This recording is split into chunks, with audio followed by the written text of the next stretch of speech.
नमस्कार। गायत्री विद्या मंदिर उच्च माध्यमिक विद्यालय सांचौर के यूट्यूब चैनल पर आपका स्वागत है।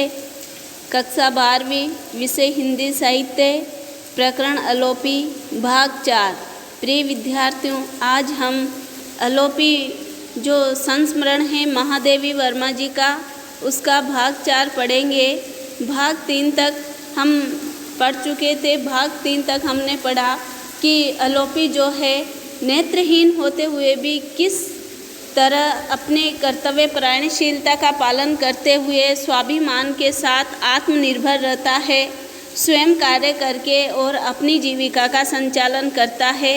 उसके 23 वर्ष के होने पर उसके पिता की मृत्यु हो चुकी थी और किस प्रकार से पिता की मृत्यु होने पर माँ तरकारियाँ बेचती है, इसको वो अलोपी जो है अच्छा नहीं मानता, स्वयं सब्जियां बेचने जाता है।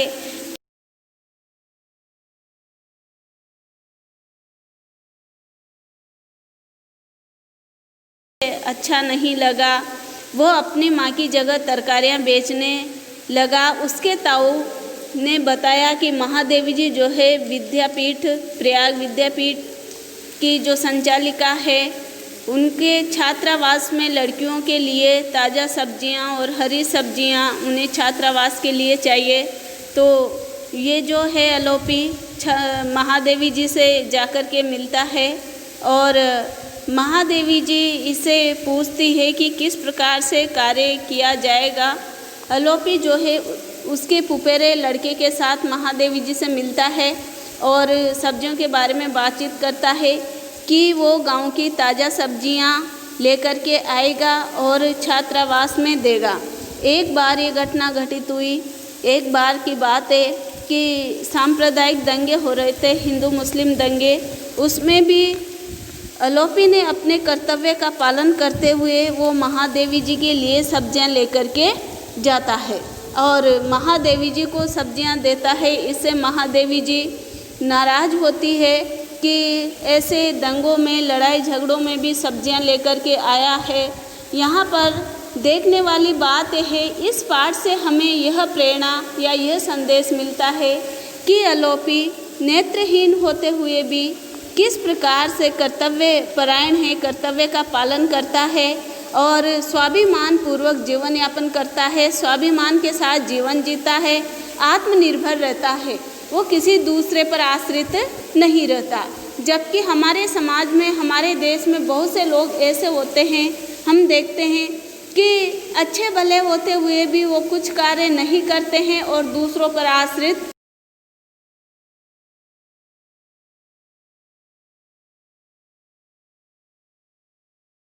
है और स्वाभिमान पूर्वक जीवन यापन करने की शिक्षा हमें मिलती है या प्रेरणा मिलती है।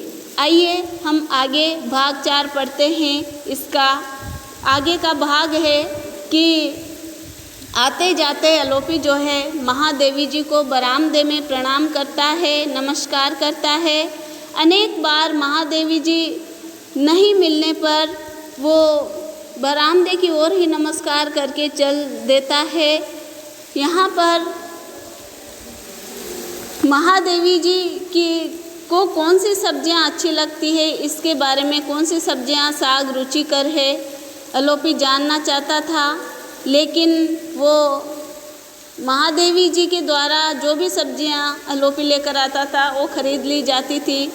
एक बार की घटना है कि महादेवी जी बुखार से पीड़ित थी, ज्वर से पीड़ित थी। कई दिनों तक बरामदे को नमस्कार करके अलोपी ने रघु से कहा। रघु कौन है? अलोपी का फुफेरा लड़का है, फूफा जी का लड़का, फुफेरा भाई। इस बार गुरुजी बहुत गुस्सा हो गई है। अलोपी ने महादेवी जी के लिए कहा कि इस बार गुरुजी बहुत गुस्सा हो गई, पहले की तरह कुछ पूछती ही नहीं। पर जब उसे ये ज्ञात हुआ कि बीमारी के कारण बाहर आ ही नहीं सकती, तब वो बहुत चिंतित हो उठा। दूसरे दिन संदेश मिला कि अलोपी मुझे देखने की आज्ञा चाहता है। महादेवी जी को पता चला कि अलोपी जो है महादेवी जी को देखना चाहता है और इतने कष्ट के समय भी मुझे हंसी आए बिना नहीं रह सकी।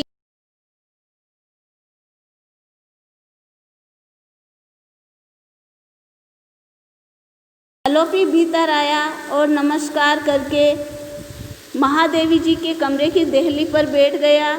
फिर अपनी धुंधली सुनने आँखों की आर्द्रता वहाँ से पोंछकर पिछोरी के एक छोर में लगी गांठ खोलते हुए उसने अपराधी की मुद्रा से बताया कि वह स्वयं जाकर अलोपी देवी की विभूति लाया है। यानी उसके आंसू, अलोपी के आंसू आ गए थे महादेवी जी को देख कर के। वह चिंतित हो उठा था और उसने एक पुड़िया महादेवी जी को दी जिसमें अलोपी देवी की भभूत थी। एक चुटकी जीभ पर रख ली जाए और माथे पर लगा ली जाए तो सब रोग दूर हो जाते हैं, ऐसा कहा जाता है। कहने की इच्छा हुई अलोपी की, जब देवी तुम्हारा ही पूरा न कर सकी तब मेरा क्या करेगी। महादेवी जी कहती है कि भाई तुम्हें ही अलोपी देवी ने नेत्रहीन पैदा किया है, नेत्रहीन बनाया है, तो मेरा क्या पूरा करेगी देवी। पर उनके वरदान की गंभीरता ने मुख से कुछ निकलने नहीं दिया। यह सोचती रही महादेवी जी, लेकिन उनके मुख से कोई शब्द नहीं निकले। अलोपी देवी की दिव्यता प्रमाणित करने के लिए अलोपी दीन का कर्तव्य में वज्र और ममता में मोम के समान हृदय ही प्राप्त होना चाहिए। यानी कहने का अर्थ है कि महादेवी जी का जो हृदय है मोम की तरह बिल्कुल कोमल है।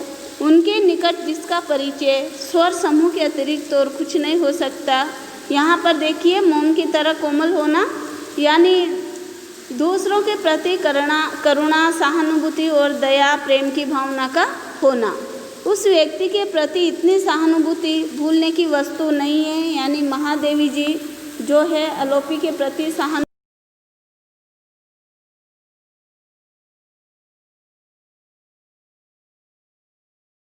हुआ सा कंकाल कुर्ते से सज गया। यानी पहले तो हड्डियों का ढांचा मात्र नजर आता था। 3 साल उसे बीत गए। महादेवी जी के यहाँ उसे अच्छी तनख्वाह मिलती थी, तो वो जो है अब हष्ट पुष्ट हो चुका था। सिर पर साफा बांधने लगा था, ऊंची धोती पहनता था। साधारणतः महीने में 70 रुपये से कुछ अधिक ही साग, तरकारियाँ, सब्जियाँ लेकर आता था। दाम चुकाकर और रघु को कुछ देकर भी अलोपी के पास इतना बचा रहता था जिससे वह सजलता व्याप्त थी, अपनी माँ के साथ सुख से रह सके। और एक दिन तो रघु ने हंसते हंसते बताया कि दादा का रुपया उसकी माँ गाड़ कर रखने लगी है। यानी जो उसकी कमाई थी उसे उसकी माँ रखने लगी थी। अलोपी के अंधेरे जीवन का उपसंहार भी कम अंधकार में न हो, इसका समुचित प्रबंध विधाता कर चुका था। यानी अलोपी जो है अपने जीवन में कष्टों को भोगते हुए, पीड़ाओं को सहते हुए किस प्रकार से जीवन यापन करेगा, इसका प्रबंध विधाता ने उसके लिए पहले ही कर दिया था। एक दिन मेरे निकट बैठकर अपने आप से संसार चर्चा करती हुई भक्ति ने सुनाया। भक्तिन जो महादेवी जी की सेविका थी, लेखिका की सेविका थी, भक्ति ने महादेवी जी को एक दिन बताया कि अलोपी घर बसाना चाहता है, अर्थात शादी कर रहा है। मैं इतनी आश्चर्यचकित हुई कि भक्तिन की कथाओं के प्रति सदा ही उपेक्षा भूलकर क्या कह उठी। और तब भक्ति ने उसी प्रसन्न मुद्रा में मेरी ओर देखा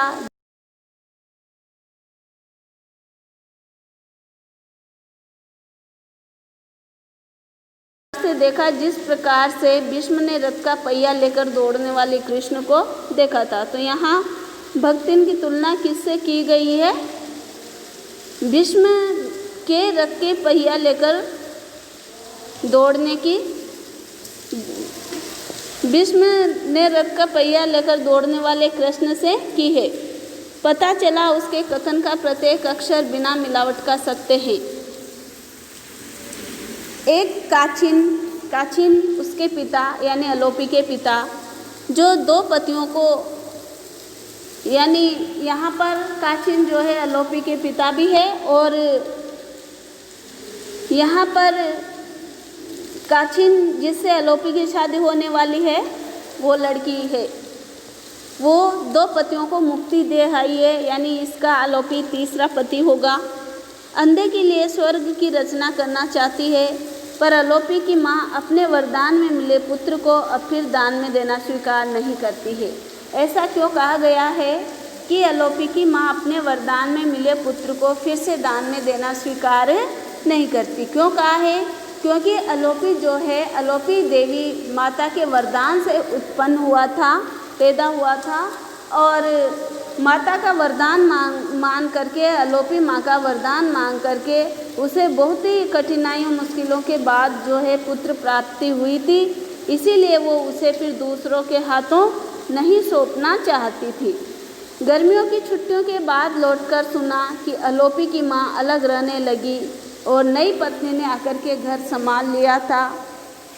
फिर एक बार उसे देखने का अवसर मिला।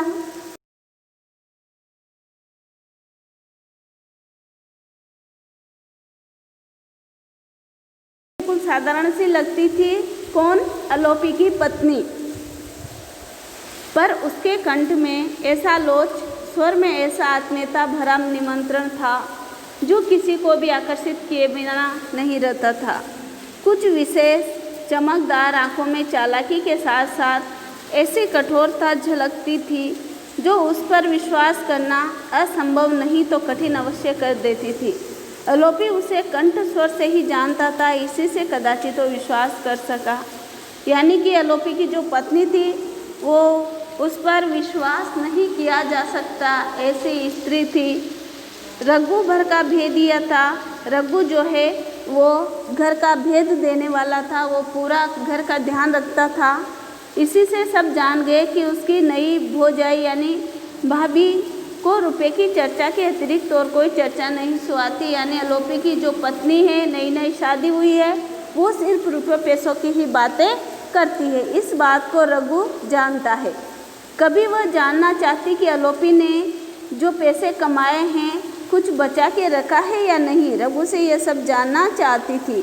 कभी पूछती कि उसके पछेली और झुमके किस कोने में गाड़ कर रख दिए जाएं, यानी उसके जो झुमके हैं कानों के, उन्हें किस कमरे में, किस कोने में रखा जाए ताकि आलोपी की पत्नी को यह पता चल सके कि कौन सा कोना खाली है, बाकी सब भरे हुए हैं धन संपत्ति से।